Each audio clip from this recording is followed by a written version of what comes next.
Hi, Tzili. Hey Tip, welcome to another episode of Tzuzamen. Hi, David Segal. David Segal was in the Foreign Ministry of Israel, retired a few years ago, and joined ENRA.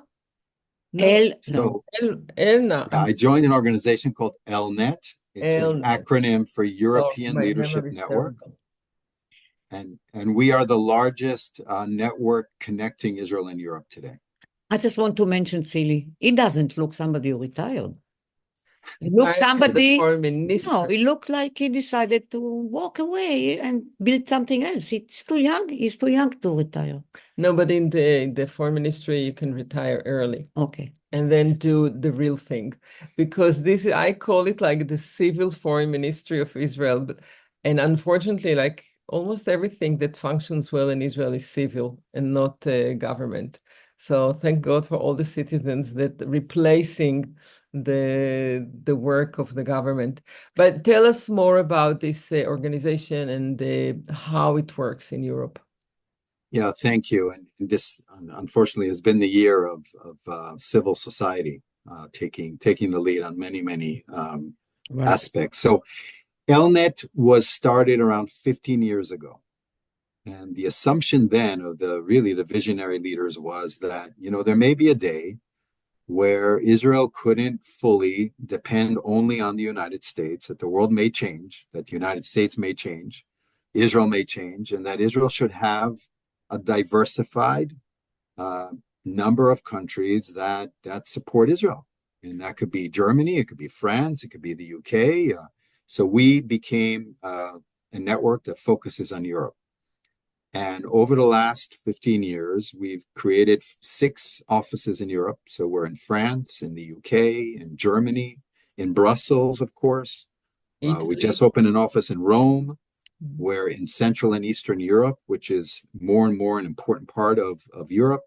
And most people, when they look at it, Europe from afar, they think it's one phenomenon, but it's not. There's East, there's West, there's South. Think about Cyprus, Greece, and Poland. I mean, very different countries, different political situations, and it's changing all the time because we're the only network that I know of. APAC works with the United States, or American Jewish organizations work mainly in the United States. Some work overseas. We're working with an entire continent. So where is Europe going? What is the relationship with Russia? What needs to be done to better connect Israel and Europe? They Uh, listen to you. They see you as a legitimate um, proxy, if you well, can say. they see us as legitimate because we're not a proxy. We're a non-governmental organization. So we're really what we call an NGO, an But you are education. supported by the government of Israel? Not necessarily. We're fully independent. We're nonpartisan. And what's beautiful about this complicated, but beautiful about this network is that it's really European. It's not Israeli. It's not sent by America. We have the 6 offices have their own boards. They're registered as local organizations in their own countries. So, they're subject to European law, to French law or EU law. And they're European entities that believe, as we do, that Europe and Israel should do more together, whether it's high tech or healthcare or defense or cyber, or whatever it is. There's enough to do. Is it connected to the fact that actually in the last, I don't know, a couple of years, the Israeli foreign minister don't function? Well, look, I don't want to speak down on anything about Israel, and I do come out of the foreign service in Israel, and there are Okay. absolutely brilliant diplomats out there. But We I know We want all that. to know. ask you something. Is Europe frustrated with the function of the foreign ministry in Israel? So let's just look at that for a minute. So in recent years, there's been less and less budgets in the Israeli Foreign Service, so that they're less able to bring, for Right. example, delegations to Israel. Let me tell you what we've done. We've worked with the Israeli embassies in Europe over the last year, since October 7th. And this weekend, we should never forget, it's the first year of this. And we Yeah. still have 101 hostages, unfortunately, in Gaza that we have to do everything to get out.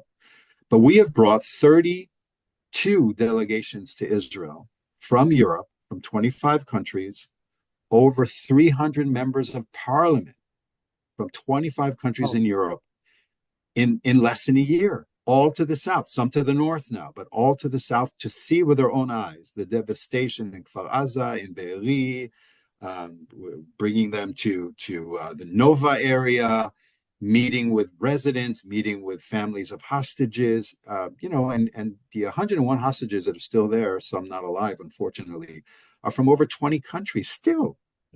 They're dual citizens or full, foreign nationals. So it's.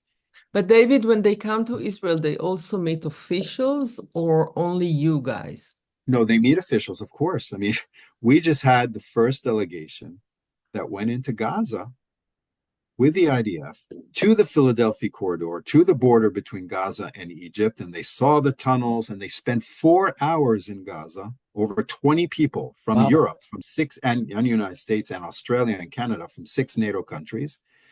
It's never been done before, so we have to. We work with the IDF, and they see ministers, they go to the Knesset, but mostly we want them to see the South because they become eyewitnesses. And any human, no matter who you are, no matter what your political outlook is, if you go to the kibbutzim in the South and you see it firsthand, you'll never forget it. You just never will. And we have to do that. We have to do that. And we're seeing that this has a powerful effect. But I don't want to be negative. I'm not negative. But they also see the destruction in Gaza, right? At the same time. They absolutely do. And we have to be aware of the fact that European countries and political parties have their own politics, have their own pressures back home. We see it in Paris, we see it in the streets of Germany, UK, of course. Now it's even more in Germany. Neo-Nazis. Even more, but I think there's something else going on which is very, very important. So, Micha Goodman, he said something the other day that really resonated with me, is that there are 3 levels to the narrative. He's a political philosopher in Israel, we probably all know. And he said there's the local Gaza controversy, which is very, very political and very, there's still a big argument in Israel about what needs to be done first in terms of the various fronts. Then you take it up a level to the regional conflict between Israel, the 7 fronts, and Iran. There you see more consensus in Israel, and look at the debate right now in Israel about Lebanon. Right. Yair Golan is not that different from everyone else. Everyone is saying we need to handle the situation and bring the 60, 70,000 Israelis back home to the north. So there's a consensus when you go up a level. And when you go up even higher, and you think about the fact that Russia is in a war in Europe for the first time really since World War II, and it's being enabled by Iran with drones and now missiles, and vice versa, Russia's role in the Middle East, so that the 2 wars that the world is facing right now are connected. There's a real link between Russia and one thing that we need to understand is that European defense officials think about, 2030, 5 years ahead from now. They see Russia invading NATO, going beyond Ukraine, so that the threat that Europe faces is not that different from the threat that Israel faces. Doesn't mean that it's always easy to convince them and to help them focus. I mean, if you're in Germany, do you really know who the Houthis are? I mean, but if you walk them through it, that your shipping lines are being affected, your ships are being hit, your prices are going to go up, your routes to Asia are going to be 3 times as long, your insurance rates are going to go up, your standard of living is going to be hit. Egypt is hit by $8 billion in lost resources because they can't operate the Suez Canal anymore. So it's causing instability throughout the region. And let's remember that Cyprus, is 20 minutes away from Haifa. Right. I mean, Europe is right there. They will feel the tremors in the Middle East more than the United States will, and sooner than the United States will. So there's a lot of work to be done. Well, but I want to ask you something else, because the effect of the whole situation in the Middle East is obvious, and it takes over a lot of territories, because it's not the immediate countries only, it's the second bagel, it's very big. But I want to talk about the relations between you and the officials in Israel, because basically, we know that they have a very poor function now, and how do they allow you basically not to take over, but to have like a parallel structure that communicate with all these countries instead of them? Really, And are most you, hold on, offices, and are you leveled with them? Do they have to, do they can tell you that this is not the right thing, this is not the right time, or we cannot do this, or we would like you to do that? How does it work? by the way, all offices in Israel don't really function, and the No, I know. civilians took over. But Yeah, but this foreign is ministry, inside Israel, right? and now Again, but out. I'm not. I don't want to speak down on any official organs in Israel. It's not my role. But what I can tell you is that we are independent. We are again non-governmental, and we can supplement a lot of the work. So we can help. We can bridge. Sometimes we can talk with political parties in Israel that, I'm sorry, political parties in Europe that the Israeli government can't. They could be in opposition. They can be, I mean, we don't go to the extremes of the left or the right. Obviously, we have to navigate very carefully. But again, we're in an independent network. And not only that, our offices are independent in Europe. If you're in France or in Germany, you don't necessarily agree about what needs to be done. You're in very different political environments. You are not You know, political. so That's the good we're stuff. not political. We try to be above, really above the pot. When we go to the Knesset, we can have Meretz, Labor, Likud, and everything in the middle, in between, in the same panel, in that Right. big, one of those big conference rooms. And then And you have a way in. Let me and ask you a people question. have conversations. Yes. I have a question. I'm a professor at NYU, and I have so many students who participated also in the demonstrations last year. Somehow now it's not really visible.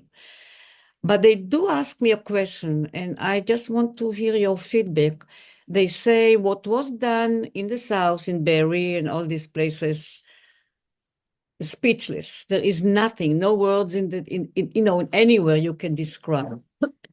But is what we did back in Gaza, actually destroying Gaza, is it like balanced?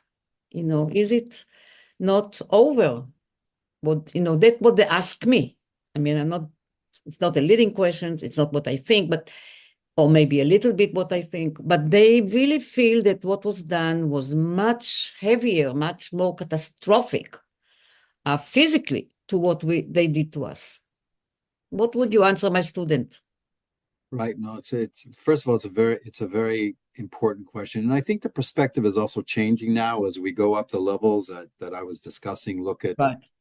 Look at Hezbollah, look at southern Lebanon, look at how, civilian houses had, rockets in them. And I think there's going to be more understanding in the world and in Israel internally, and even among students and on American campuses when they look at all this as it comes out. It is clear that Israel wasn't prepared for the war in Gaza. It's clear that most of the focus was on the north, that the entire security establishment in Israel saw Hezbollah over the last 20 years as the main threat. Mm-hmm. Part of the reason why October 7th happened as a surprise and when it shouldn't have, but it's because the focus was on the north. And when you go into that kind of situation, when you have at the time 250 hostages taken into Gaza, when you have Hamas really taking over everything in Gaza, every child, every family, education, schools, the economy, the food, distribution system was all in the hands of Hamas, and they built the tunnels underground, and all of that together, it's clear that it was a very, very maybe the most complex urban counterterrorism battlefield the world has ever seen. Right. And how do I know that? Because we bring NATO officials to Israel. And I just mentioned that we brought a delegation 3 weeks ago. One of them was the number 2 in the British High Command and the number 2 in the NATO High Command at different times. He came to Israel for the first time, very skeptical, saying, what the IDF did in Gaza was not right. And he went in, with our organization. He went in with the IDF. He was briefed. He saw with his own eyes, and he emerged with a completely different understanding, saying not only did the IDF face impossible situations, every home was booby trapped, and Hamas was in civilian clothes, and they were above and below civilians at the same time. And he came out and said that compared to everything he knows in all of NATO's history, in battling in Afghanistan and Iraq, this was the worst conditions for a Western military to deal with, and that the IDF conducted itself professionally. Of course, there's always exceptions, and they're unacceptable in a democratic society. But I think we need to start, having those kinds of conversations. And now beyond Gaza, it really is much bigger. Yeah, It's but about the future of Lebanon and the future right. of Syria and the Wait a future of the minute. Are region. you able to bring to the world the images of the destruction in the Galilee, in the north? I mean, they destroyed 50% of the house. Forget now that all the Yes. citizens left, but the destruction It's is been much very more than difficult Gaza. You're right. And it's been very difficult to bring We delegations to don't the know. north. We don't hear about it here. Right. Really. And so I would argue the following. There are many things that are not perfect about Israel, as we all know. We're all very used to talking about ourselves and so on. And it's very healthy, actually, in a democracy to be able to do that. You can't do that in an autocratic regime. And that makes us resilient and them fragile, because we can criticize ourselves. We can try to improve. It may take years, and we will improve. So I just lost my line of thought. No, I told you about the destruction in the north. Yes. But the international community failed Israel twice. And let's talk about that for a minute. The Security Council in 2006 passed a resolution called 1701. Right. And before that, passed a resolution that people forget about, 1559, that called for completely dismantling Hezbollah. And they put thousands of troops in southern Lebanon under that, by force of that UN resolution. And UNIFIL was absolutely useless because Hezbollah came right back down to the Israeli border and sat on the border, as we know. But we let them. The world let them, and Israel let them, and they opened fire on northern Israel since October 8th for almost an entire year, and the world didn't really say that much. No, they didn't. So, Don't realize to what extent the destruction exactly. is. So we know convey people that. there that they don't have a house. It's physically They don't have demolished. and they can't go back until something really changes in Lebanon. We're going to see a change because there's not going to be any choice. Israel is changing its strategic approach, as we're all seeing before our eyes. This weekend was, who was it, Lenin, that said that there are decades when nothing happens and weeks where decades happen. Well, in this case, it wasn't weeks where decades happen. It was hours when decades happen. And everything is changing. So Israel is saying the following: we're willing to help reach some sort of political, situation in Lebanon, but it's going to be very different from what we saw that failed before.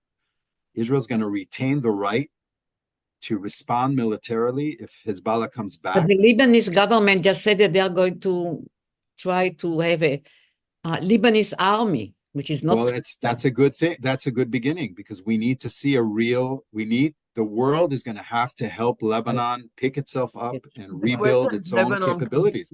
But part of that is getting rid of Hezbollah. Now, they've been hit back very hard. Yeah, Lebanon was a fantastic country. I'm curious, can you take us through the countries in Europe, how each one is taking Israel? How do they look at us? That's an amazing question, Tzili. So let's begin. So again, there's no one Europe. There just isn't. We're looking at a continent. We're inside the EU. There are 27 countries. Used to be 28. The UK Brexited, as we know. So that's 28. But then there's a further 30, there's a further 10 or 20 countries, depending on how you count it. So, there's 36 countries that I'm thinking about right now and answering your question. So they're not all going to be the same. Some are in the south, some are in the north, some are in the east, some are in the west. If you take Berlin and you draw a line, from top to bottom, and you look at Eastern Europe, they're all facing Russia. Yeah. And I mean the Czech Republic, I mean Romania, I mean Poland, the Baltics, Finland. Yeah. So Finland purchased Israel's David Sling. Germany purchased Israel's Arrow 3, which is a $4.5 billion purchase, which will go on for years to come. Germany leads 21 countries that all need missile defense. They don't have it. They don't have enough of it. And they're creating a whole continent-wide, like the Middle East has, a regional missile defense system that Israel will be a major part of. So all of these Eastern European countries that have a vote in the EU and can block anti-Israel moves by others, they're all with Israel very deeply. And some of them are very strong democracies. So there's a lot to talk about Eastern and Central Europe. What about the civilians, Hold the on. population in those countries? So Government. So look, if they understand, and when it's explained to them that what's happening in the Middle East is not unlike Ukraine, then they really get it, because they're right there where Ukraine is happening, and they may be next. Ask the Baltic countries how they see the Russian threat, and you will be very surprised. We're next. This is how they see it. And Very they need, scary. Yeah. they want missile defense from Israel. They want early warning systems from Israel. They want drones from Israel. They want economic relations with Israel. So that's Eastern Europe. Now let's move on to Western Europe, which is, well, let's go to Southern Europe first, the Mediterranean area. It's amazing. The little island of Cyprus, and I'm from Haifa, so I feel very close to Cyprus. You know, when I was a kid, I remember our dads going up to the roof in Haifa and fixing the antenna so that we could receive TV from Cyprus. It was that close. And we used to watch TV from Cyprus without satellite, without cable, you know, without the internet, because it was, again, 20 minutes away. So Cyprus was threatened by Hezbollah a few months ago. Why? Because Cyprus is working with the Israeli Air Force and the Israeli military. But not just that, Cyprus and Israel share the offshore natural gas and share the electricity grid. And then add Greece into that, and you have the Hellenic Israel alliance, which is vis-a-vis Turkey, and also to defend themselves from what's happening in the Middle East. That's Israel's alternative airports, Israel's alternative seaports. And the IDF and the Air Force operate, over Europe and train together. So that's Cyprus and Greece, completely different from the rest of the continent. Now let's move into what we call the E3.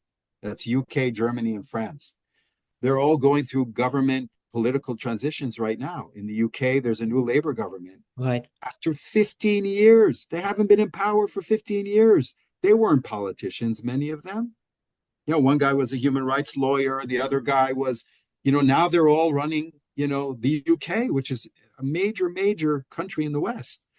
And, how are they going to be? It's going to be a big challenge. They're more, they're very different from the Tories. They're very different from the conservative government in the UK that was there before them. And they're going to have to find their ground, and we're going to have to find ways to work with them. In France, Macron had a complete breakdown. He now has a split parliament. He had to put together a government now of rivals from the Republican Party. It would be like Harris and Trump working together in the same government. It's just almost unthinkable, but that's France right now. And in Germany, you're looking at local elections where the ruling party is losing seats, losing political support. And it's the Greens, the Social Democrats, and the Liberals. So all three governments that are the key governments in Europe are going through their own crises right now. Also, they have a lot of Muslims. And they have a lot of Muslims. I mean, there are a lot of, with a really chunk of the voting power. And they have big issues. And you know what? It's driving the far right to become more powerful in Germany, and that's very scary. In France. Look what happened yesterday in Austria. In Austria. I mean, you're seeing the whole continent change. Right. So I think the argument is that no matter what your political outlook is, Israel and Europe need to do more together. And I want to say one more thing about Europe. It's Israel's largest market. Look at what Moody's just did. Look at the economic downgrades in Israel and all the countries that we know that are all the companies that we know that are losing business and are going bankrupt in Israel. Israel's going to need those markets in the future after this war. And Europe is going to need Israeli technology and know-how. Europe is very worried about Africa and mass immigration from Africa and Russia and China and Iran and ISIS in Africa. Right. So who would be better than Israel as a partner in terms of agriculture, in terms of, you talk about the Israeli Foreign Ministry. What we did do in Africa is incredible in terms of Israeli high tech, Israeli farms, and they need it. So when I think about Europe, I think about a continent, not just a country. The continent Right. that's connected to Africa, the continent that's connected to the Middle East, a continent that may lose the support of the United States after November. No matter what happens in the country, America's looking at China, America's looking at other directions. Some want to end the war in Ukraine before it's over. There's a lot of anxiety in Europe. So, and a lot of anxiety in Israel. And if you step back and you say, well, where are we going to be 5 years, 10 years from now? I will argue that Israel will need Europe. Europe will need Israel more and more. And the Europeans are there. But don't you think that if the world will help the Ukraine more and more, which will happen probably, Putin can be angry and punish big time? So that Israel's obviously has been very, very worried about that, and Russia is in Syria, and this is an area that we know right now is critical for Israeli national security. And actually, I think the news there is good because the Russians have been fairly responsible, and the Israelis and Russians still have that whole deconfliction process. But as I mentioned before, many Europeans see Russia, as a threat that goes beyond Ukraine. And, Russia is a declining power. They have declining demography. Their main resources are fossil fuels that at some point will be phased out in the world. Yeah. You have Putin, but when you're a declining superpower, you become very dangerous. Yes. And we could argue the same about China. Yeah. But he was always dangerous. No, now more. Now he's really out of control in terms of his vicious But cruelty. he's always like this. He's always like this, just worse and worse and worse.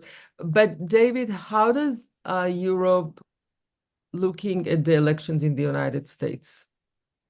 With a lot of anxiety. And I would say anxiety about the far right and anxiety about the woke left, which is an equal anxiety because both sides are isolationists in the end. Both sides are about... Well, it seems like everybody's on hold waiting to see what happens here in New York and in the States. And I think the Middle East as well. Everybody's on hold waiting to see, and it gears up, it gives a lot of fuel to the whole situation because eventually one of them will get it and it can blow up just in a very different way. None of them is very good way, but the question is which style. I think the Europeans they're waking up, and waking up takes a long time, and it's not linear. It goes back and forth. Russia invaded Ukraine in the middle of the day, the Europeans. Right. They really believed for 40 years. What did it mean to be European? It meant to be post-war. It meant that you would never have World War II again. It meant that the continent tried to show the world, be like us. We're beyond wars. We're beyond, we're trading with Putin. All Switzerland. Yeah. We're Switzerland. All we have to do is trade. We'll tame Putin. We'll have the pipelines. We'll have the gas. And look what happened. So Europe woke up, and that is a long historic process. It takes but a I long want to time. ask you something about a little bit the Israeli hasbara, the way we present ourselves and we explain, because nobody thinks the same in Israel. It's very divided, and you have Netanyahu that he's a good speaker, but he's manipulative liar, and he's playing his game on the back of everybody else. So how, when you want to talk to Israel or to understand what's going on in Israel or to really have a deep conversation or to check the reality, what do you do? How do you know what's going on? Very difficult. How do we find out for ourselves, or how do we explain it to the How Europeans? is Europe finding out? And basically in Israel, who is presenting what? Because it's upside down, because everybody wants different things. So we, again, try to express the consensus. And I think it's easier to do right now, as I said before, because, if you talk about the internal situation in Israel, there's no consensus. If you talk about Gaza and the hostages and what needs to be done first, there's no consensus. But the more you step away and you step up a level to the regional, there is a consensus. I think everyone, I mean, I read Aluf Ben today and I was shocked in Haaretz. I rubbed my eyes. I urge you all to read it. I think it will be in English. Aluf Ben basically, quoted Yair Golan and saying that there's really no right and left in Israel when it comes to It's true. the Iranian threat to the state of Israel, Right. Yes. to all of us. Fear is for everybody. Yeah. And in a way, Make your there's fault. almost like, who was it? There was a joke that, it's all about narratives. Why do I eat vegetables? You could say it's Right. because I'm vegetarian. You could say it's because I'm on a diet. You could say it's because it's for health reasons. This was the joke that Micha Goodman used. And it's the same thing. There are three different narratives about Israel. There's the Gaza internal narrative. Everybody's fighting everybody. There's a regional narrative. Everybody sort of comes together. They really do now. And then there's the global narrative of Russia, China, Iran. What are we going to do? And that's a Western global narrative where we really need to come together. And you know who reminds us of that? The Eastern Europeans. When they come to Israel, they say to the Israelis, what are you talking about? Why are you talking about your backyard? You should be talking global. Gaza isn't just Gaza. Gaza is Iran. Gaza is Russia. Russia is Ukraine. Russia and Ukraine is us. So why aren't we all united as a West? And they see it in ways that I think we need to learn from. And this really is about a global, doesn't mean that we in Israel don't have to fight, and we do need to fight for what we all believe in.